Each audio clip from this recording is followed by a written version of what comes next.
Սակրամենտոյում բժշկական ուղղաթիռ է ընկել արագընթացի վրա, թե ինչ է հայտնի ավիավթարից, կիմանաք վայրկյաններ անց։ Մեծ սպառնալիք կա շաթդաունի հետևանքով արձակուրդ գնացած շուրջ 750 000 մարդու համար։ Տնտեսագետներն ու քաղաքական գործիչները լարված սպասման մեջ են։ ԱՄՆ-ում քաղաքական սկանդալ է բռնկվել Բայդենի վարչակազմի հնարավոր գաղտնալսումների պատճառով։ Կալիֆորնիայում գողացել են Հելլոուինի թանկարժեք դեկորը, ինչ են ցույց տվել տեսախցիկները։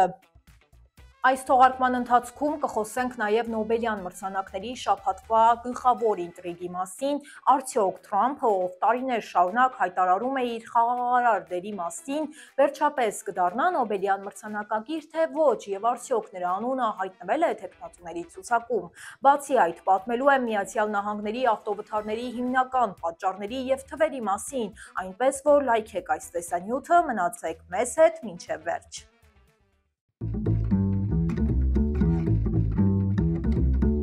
Բարև ձեզ, դուք միացել եք Glendale Newsroom-ին, ես Լենա Կարապետյանն եմ եւ ինչպես միշտ ձեզ կպատմեմ Միացյալ Նահանգներում տեղի ունեցող ամենակննարկվող իրադարձությունների մասին։ Բաժանորդագրվեք մեր ալիքին եւ չմոռանաք մեկնաբանություններում գրել, թե որտեղից եք հետևում մեզ, իսկ մենք անցնենք այսօրվա թեմաներին։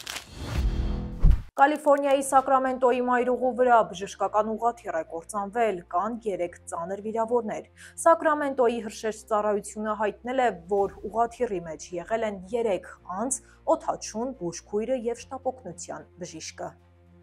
Ներկայում կատարվում է դեպքի մանրամասն հետաքննություն։ Վկաներից մեկը CNN-ին պատմել է, որ տեսել է, թե ինչպես է ուղղաթիռը չափազանց ցածր թռնելուց հետո կողքի վրա ընկնում արագընթացի վրա, ինչից հետո տարածքը ծխով է պատվել։ Հրշեջները դեպքի վայր են հասել մի քանի րոպեում, իսկ ոստիկանությունը փակել է մայրուղին։ Պաշտոնական տվյալներով ուղղաթիռը դուրս էր եկել Սակրամենտոյի Կալիֆորնիայի համալսարանի բժշկական կենտրոնից եւ շարժվում էր հյուսիսային ուղղությամբ։ Եղանակը վթարի պահին եղել է պարզ եւ հանգիստ, պատճառները դեռ ուսումնասիրվում են։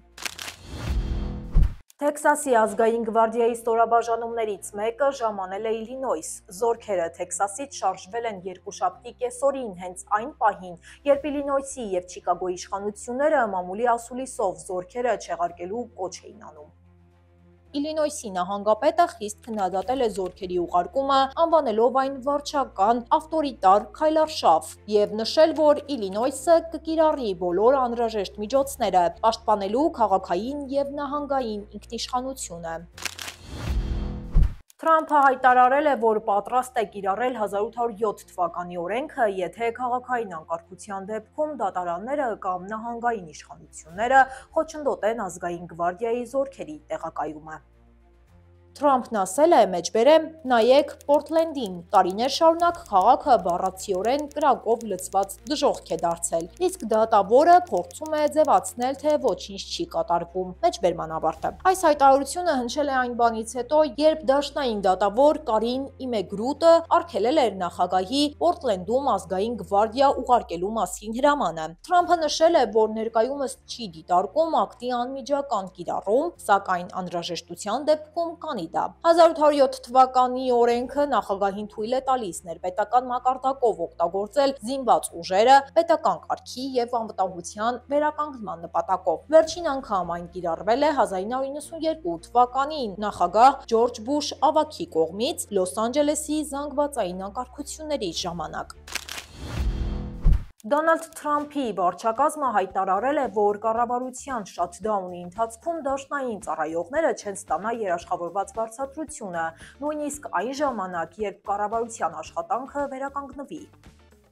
Այս մասին ասվել է Սպիտակ տան հրապարակած հուշագրում, որը վերաբերում է շուրջ 750 000 ժամանակավորապես ազատված աշխատողի։ Փաստաթուղթը խախտում է երկարամյա պետական պրակտիկան, ըստ որի շաթդաունի ավարտից հետո աշխատողները միշտ ստացել են հետվճարումներ։ Թրամփը դեռ 2019-ին երկարատև շաթդաունից հետո ստորագրել էր օրենք, որը երաշխավորում էր աշխատավարձերի հետվճարը, սակայն նոր հուշագրում բյուջեի եւ կառավարման վարչությունը նշում է, որ այս անգամ նման վճարումները պետք է նորից հաստատվեն կոնգրեսի կողմից։ ԱՄՆ-ում աուտիզմի դեպքերի թիվը հասել է պատմական բարձր մակարդակի։ Հիվանդությունների վերահսկման և կանխարգելման կենտրոնի տվյալներով 2022 թվականին 8-ամյա երեխաների 3,2%-ին ախտորոշվել է աուտիզմ, այսինքն յուրաքանչյուր 31 երեխայից մեկն ունի այս խանգարումը։ Սա նկատելի աճ է համեմատած 2020 թվականի 2,8%-ի և գրեթե հնգապատիկ բարձր 2000 թվականի ցուցանիշից։ Աուտիզմը զարգացման խանգարում է, որը ազդում է հաղորդակցության, սոցիալական փոխհարաբերությունների և վարքի վրա։ Հիվանդությունների վերահսկման կենտրոնի տվյալներով դրա առաջացման պատճառները բազմազան են և հաճախ կապված են գենետիկական և արտաքին գործոնների համադրության հետ։ Խանգարումը հիմնականում ի հայտ է գալիս մինչև 3 տարեկանը և պահպանվում է ամբողջ կյանքի ընթացքում, որոշ դեպքերում տարիքին զուգահեռ դրա դրսևորումները մեղմանում են։ Այս շաբաթ մեկնարկել է Նոբելյան մրցանակների հայտարարման շրջանը և աշխարհի ուշադրությունը կրկին սևեռվել է մեկ հարցի վրա՝ արդյոք Թրամփը կարո՞ղ է արժանանալ խաղաղության Նոբելյան մրցանակին։ Թրամփը վաղուց է խոսում այդ ցանկության մասին։ Հիշեցնեմ նաև, որ նա հաճախ ծաղրում և հարձադրում էր անում նախկին նախագահ Բարաք Օբամայի վերաբերյալ, ով իր պաշտոնավարման առաջին տարում արժանացել էր Նոբելյան մրցանակի։ Թրամփը օգոստոսի 8-ին Հայաստանի և Ադրբեջանի խաղաղության համաձայնագրի ստորագրման ժամանակ ասաց. «Մեջբերեմ, ես չեմ պայքարում Նոբելյան մրցանակի համար, բայց շատ մարդիկ կան, որ ձգտում են դրան։ Իրականում ես չեմ հավատում, որ կարող եմ մրցանակ ստանալ»։ Մեջբերման ավարտը։ Չնայած այս խոսքերին, հենց այդ միջոցառման ժամանակ էր, որ Թրամփը հիշեցրեց խաղաղության գործընթացներում ունեցած իր մեծ դերի մասին։ Նոբելյան կոմիտեն պաշտոնապես երբեք չի հրապարակում թեկնածուների անունները, այդ ներկայացնելու իրավասություն ունեն կառավարական անդամները, խորհրդարանի ներկայացուցիչները և ակադեմիական հաստատությունները։ Այս տարի առնվազն մեկ կոնգրեսական Նյու Յորքի հանրապետական Կլաուդիա Թենին հայտնել է, որ Նոբելյան մրցանակի է առաջադրել Թրամփին Իսրայելի վարչապետի և Իսրայելի պաշտպանության նախկին նախարարի հետ միասին Աբրահամյան համաձայնագրերում ունեցած դերի համար։ Թրամփը նախկինում էլ է եղել Նոբելյան մրցանակի թեկնածու, բայց ինչպես գիտենք, չի հաղթել։ 2020 թվականի հունիսին Պակիստանի ղեկավարները հայտարարեցին, որ կպաշտպանեն Թրամփի թեկնածությունը Հնդկաստան-Պակիստան ճգնաժամի ժամանակ միջնորդական ջանքերի համար։ Մի քանի օր անց մեկ այլ կոնգրեսական առաջադրեց նրան Իրանի և Իսրայելի միջև հրադադարի հարցում ունեցած դերի համար։ Ըստ Նոբելյան կոմիտեի 2025 թվականին խաղաղության մրցանակի համար հայտարարված է 338 թեկնածու, որոնցից 244-ը անհայտ են, իսկ 94-ը կազմակերպություններ են։ Սա վերջին տարիների խաղաղության թեկնածուների ամենամեծ թիվն է, ինչը ցույց է տալիս, որ խաղաղության թեման այսօր ավելի լայն ու բազմաշերտ է դարձել։ Թե ով է դառնալու 2025 թվականին խաղաղության Նոբելյան մրցանակակիրը, մենք կիմանանք ամսի 10-ին։ Թրամփի նախաձեռնությամբ Վաշինգտոնում ոստիկանության նկատմամբ դաշնային վերահսկողությունը արդեն տվել է տեսանելի արդյունքներ։ Մայրաքաղաքում, որտեղ հանցավորությունը երկար տարիներ եղել է երկրի ամենաբարձր մակարդակի վրա, վերջին մեկ ամսում զգալիորեն նվազել է։ Հիշեցնեմ, որ քաղաքում ուժեղացվել է պարեկային հսկողությունը, ընդլայնվել են հատուկ ստորաբաժանումների լիազորությունները և ներդրվել է նոր համակարգ դաշնային ծառայությունների միջև տվյալների արագ փոխանակման համար։ Փորձագետների կարծիքով այս ֆեդերալ փորձարկումը կարող է դառնալ նախադեպ և կիրառվել նաև այլ խոշոր քաղաքներում։ Սակայն իրավապաշտպան կազմակերպությունները նախազգուշացնում են, որ նման վերահսկողությունը կարող է սահմանափակել տեղական իշխանությունների ինքնուրույնությունը և քաղաքացիական վերահսկողության մեխանիզմները։ ԱՄՆ-ում նոր քաղաքական սկանդալ է բռնկվել, որը վերլուծաբանները արդեն համեմատում են Watergate-ի պատմության հետ։ Թրամփի կողմից նշանակված դաշնային հետաքննության բյուրոյի ղեկավարները սկսել են հետաքննել այն, ինչ ըստ նրանց տեղի էր ունեցել Բայդենի վարչակազմի տարիներին, կենտրոնանալով հատուկ դատախազ Ջեյք Սմիթի գործողությունների վրա։ Հրապարակված տվյալներով Սմիթը, ով նախկինում աշխատել է Հագայի դատարանում, վարել է արկտիկական սառնություն անունը կրող գաղտնի գործը, որի շրջանակում ենթադրվում էր, որ հսկողության տակ են դրվել մի շարք հանրապետական սենատորներ եւ կոնգրեսականներ։ Նրանց թվում են Թրամփի այն գործընկերները, ովքեր հայտնի են ազգային անվտանգության եւ ընտրական քաղաքականության հարցերում իրենց կոշտ դիրքորոշմամբ։ Աղբյուրների համաձայն հետաքննության նպատակը եղել է Թրամփի մերձավորների միջև կապեր բացահայտելը, ընտրությունների արդյունքները վիճարկելու եւ պետական հեղաշրջման փորձ կազմակերպելու մեղադրանքներ առաջադրելու համար։ Քննությունը շարունակվել է մինչև 2024 թվականի նոյեմբերը, իսկ Թրամփի հաղթանակից հետո դադարեցվել է։ Եթե փաստերը հաստատվեն, փորձագետների գնահատմամբ այս պատմությունը կարող է դառնալ ԱՄՆ պատմության ամենամեծ քաղաքական գաղտնալսման սկանդալներից մեկը։ ԱՄՆ նախագահ Դոնալդ Թրամփը Վալաձև սրահում ընդունել է Իդան Ալեքսանդրին, ամերիկացի վերջին կենդանի պատանդին, ով 2 տարի առաջ Համասի մոտ գերության մեջ էր հայտնվել։ Ալեքսանդրը գերության մեջ մնացել է 584 օր եւ ազատ է արձակվել այս տարվա մայիսին Վաշինգտոնի միջնորդությամբ։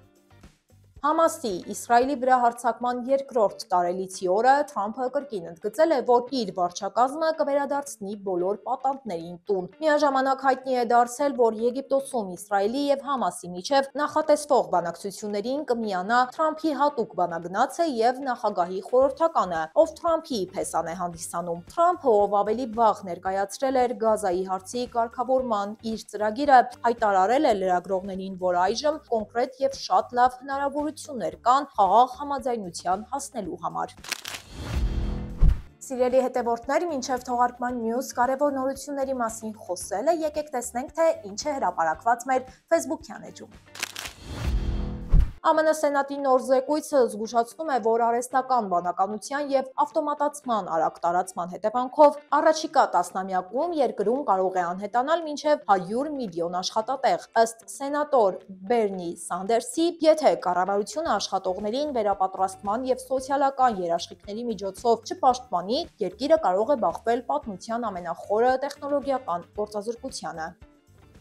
Ոսկու գինը կրկին սահմանել է պատմական ռեկորդ, առաջին անգամ անցնելով 1 ունցիայի համար $4000 սահմանը, ինչը վերլուծաբանները բացատրում են գլոբալ տնտեսական անորոշությամբ, դոլարի թուլացմամբ եւ ներդրողների դեպի անվտանգ ակտիվները աճող հետաքրքրությամբ, ինչպիսին է ոսկին։ ԱՄՆ գիտնականներ Ջոն Քլարկը, Միշել Դևորեն եւ Ջոն Մարտինիսը արժանացել են 2025 թվականի Նոբելյան մրցանակին ֆիզիկայի ոլորտում քվանտային ֆիզիկայի իրական ժամանակում գործողությունը ապացուցող փորձերի համար, որոնք հիմք են դրել նոր սերնդի թվային տեխնոլոգիաների զարգացմանը։ Ինչպես նշել է Քլարկը, աննախադեպ է եւ անսպասելի, որ ուսումնասիրությունը արժանացավ Նոբելյան ճանաչման։ Եթե ձեզ հետաքրքիր են նման նորությունները եւ ցանկանում եք մշտապես լինել տեղեկացված, ապա անպայման հետևեք մեր Facebook-յան էջին։ Մենք ամեն օր ձեզ համար պատրաստում ենք կարևոր եւ վստահելի տեղեկություն հակիրճ, պարզ ու հետաքրքիր ձևով։ ԱՄՆ-ից Կանադա արտահանվող ալկոհոլային խմիչքների ծավալը 2025 թվականի երկրորդ եռամսյակում կտրուկ նվազել է 85%-ով, հասնելով ընդամենը 9.6 միլիոն դոլարի։ Մինչդեռ 1 տարի առաջ այդ ցուցանիշը կազմում էր շուրջ 63.1 միլիոն դոլար։ Զեկույցի համաձայն անկման հիմնական պատճառը ԱՄՆ-ի եւ Կանադայի միջև առկա առևտրային լարվածություններն են։ Այս տարվա սկզբին նախագահ Թրամփը սահմանել էր մի շարք մաքսատուրքեր, այդ թվում 35%-անոց տուրք Կանադայի նկատմամբ։ Կանադան արձագանքել էր հակամաքսերով, որոնք հիմնականում հանվել են սեպտեմբերի 1-ին, սակայն կանադական մի քանի նահանգում դեռ պահպանվում է ամերիկյան ալկոհոլային արտադրանքի վաճառքի արգելք։ Այսպիսով, Կանադան մնում է Միացյալ Նահանգների միակ խոշոր առևտրային գործընկերը, որը շարունակում է սահմանափակումներ կիրառել։ ԱՄՆ-Մեքսիկա սահմանին անօրինական անցումների թիվը 2025 թվականի ֆինանսական տարում հասել է վերջին 50 տարվա նվազագույնին։ 2025 թվականին սահմանապահ ծառայությունը գրանցել է մոտ 238,000 ապօրինի ներթափանցման դեպք, ինչը ամենացածր տարեկան ցուցանիշն է 1970 թվականից ի վեր, երբ արձանագրվել էր մոտ 202,000 դեպք։ Այս կտրուկ նվազումը բնականաբար կապված է Թրամփի վարչակազմի կողմից իրականացված կոշտ քաղաքականության հետ։ Համեմատության համար Բայդենի նախագահության օրոք 2022 թվականին սահմանապահ մարմինները գրանցել էին շուրջ 2.2 միլիոն ձերբակալություն, այսինքն գրեթե 10 անգամ ավելին, քան 2025-ին։ 2025 թվականի սեպտեմբերին սահմանին 8400 ձերբակալություն է տեղի ունեցել, որը մի փոքր ավելի բարձր է, քան օգոստոսի 6300-ը ու հուլիսի 4600-ը, որը պատմական նվազագույն ցուցանիշ է ամբողջ դիտարկումների ընթացքում։ Կալիֆոռնիայում տան անվտանգության տեսախցիկը ֆիքսել է անսովոր գողություն։ Անհայտ անձը տան բակից գողացել է Հելոուինի համար տեղադրված 13 ֆուտ բարձրությամբ կմախքի դեկորը։ Տեսագրությունում երևում է, թե ինչպես է մուգ հագուստով տղամարդը վազում գողոնը ձեռքին, ապա դնում այն իր մեքենայի վրա։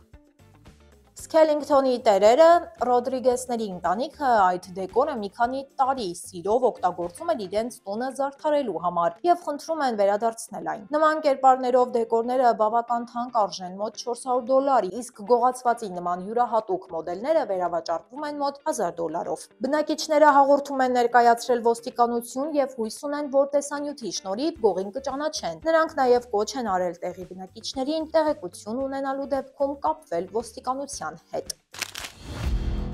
Ամերիկյան մայրուղիներում գրեթե ամեն օր տեղի են ունենում վթարներ եւ դրանց հետևում միշտ կանգնած են մարդկային պատմություններ։ Թվերն ու վիճակագրությունները պարզապես թվեր են, բայց իրականում դրանք նշանակում են կորուստներ, ցավ եւ անփոխարինելի կյանքեր։ Չնայած նոր տեխնոլոգիաների, խիստ օրենքների եւ բազմաթիվ անվտանգության ծրագրերի ներդրմանը, ճանապարհային անվտանգությունը դեռ մնում է Ամերիկայի ամենամեծ խնդիրներից մեկը։ 2023 թվականին ԱՄՆ-ում ճանապարհային վթարների հետևանքով զոհվել է 40901 մարդ, իսկ 2022-ին 42514 մարդ։ Այսինքն մեկ տարվա ընթացքում մահացությունների թիվը նվազել է մոտ 3.8%-ով։ Սակայն դա դեռ նշանակում է, որ օրական միջինը 112 մարդ է մահանում ամերիկյան ճանապարհներին։ Ըստ տվյալների, ամեն տարի երկրում տեղի է ունենում ավելի քան 6 միլիոն ավտովթար, որոնցից մոտ 2 միլիոնը ավարտվում է վնասվածքներով։ Ամեն օր գրանցվում է միջինը 15000 վթար եւ նրանց հետևանքով մոտ 7500 մարդ վիրավորվում է։ 2025-ի առաջին եռամսյակում մահացությունների թիվը կազմել է 8055-ը, որը 6.3%-ով ցածր է 2024-ի առաջին եռամսյակից։ Այս ցուցանիշներով մահացության մակարդակը կազմում է 1.26 մահ յուրաքանչյուր 100 միլիոն մղոնի վրա, ինչը զգալի առաջընթաց է համեմատած 2016 թվականի ցուցանիշի հետ։ Մահացության հիմնական պատճառներից 29%-ը պայմանավորված է արագության գերազանցմամբ, 31%-ը ալկոհոլի ազդեցության տակ վարելու պատճառով, իսկ մոտ 47%-ը անվտանգության գոտիների չօգտագործման հետևանքով։ Այո, ամերիկացիների մեջ շատ մարդիկ կան, ովքեր ամրագոտի չեն կապում։ Տվյալները ցույց են տալիս, որ զոհերի շուրջ 72%-ը տղամարդիկ են եւ առավել հաճախ մահվան դեպքերը գրանցվում են 18-ից 35 տարեկան վարորդների շրջանում։ Վթարների մոտ 45%-ը տեղի է ունենում մութ ժամանակ, սահմանափակ տեսանելիությամբ, իսկ ամենավտանգավոր ամիսներն են հուլիսը եւ դեկտեմբերը։ Ամենաբարձր մահացության ցուցանիշներն ունեն հարավային նահանգները՝ Միսիսիպիում 26.2, Ալաբամայում 22.3 եւ Արկանզասում 21 մահ 100,000 բնակչի դիմաց։ Համեմատության համար Կալիֆոռնիայում այդ ցուցանիշը կազմում է 12, Նյու Յորքում 6.3։ Սա հստակ ցույց է տալիս, որ վերահսկողության մակարդակը, ճանապարհների որակը եւ վարորդական մշակույթը ուղղակիորեն ազդում են անվտանգության վրա։ Հիմա խոսենք վթարների տնտեսական կողմի մասին։ Ամեն տարի ճանապարհային վթարների հետևանքով ԱՄՆ տնտեսությունը կորցնում է մոտ 340 միլիարդ դոլար, որից 55 միլիարդը վերաբերում է բուսպասարկման ծախսերին, իսկ 81 միլիարդը արտադրողականության կորստին։ Ապահովագրական ընկերությունները տարեկան վճարում են միջինը 160 միլիարդ դոլար, իսկ վթարների արդյունքում մոտ 4.4 միլիոն մարդ ստանում են լուրջ վնասվածքներ։ Այս թվերը ցույց են տալիս, որ խնդիրը միայն մարդկային չէ, այլ նաև տնտեսական։